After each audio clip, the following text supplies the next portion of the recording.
সকাল বন্ধুরা। আজকের সকালটা মহাদেব থেকে আমার পরিবার নিয়ে শুরু করলাম। এটা আমার মা, এটা আমার ঠাম্মা দাদু, যাদের কাছে আমি বড় হয়েছি। ছোটবেলায় এনাদের কাছে থাকতাম, 2.5 বছর বাচ্চা থেকে বড় অবধি। আর আমার বাবার ফটো আমার কাছে নেই, কারণ তখনকার দিনে এত ছবি সিস্টেম ছিল না। আমার যখন 9 মাস বয়স তখন বাবা মারা গেছিল।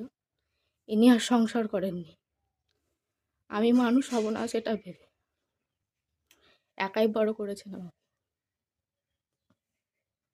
চলো, আজকে মায়ের জন্য একটা ছড়া বলেছি, সেটা শুনে যেও সবাই। আমার মায়ের জন্য একটা ছড়া তৈরি করেছি আমি, শোনো সেটা। নিশি রাতে সবাই যখন ঘুমায় নিজের ঘরে, তোমার কথা প্রচণ্ড তখন আমার মনে পড়ে।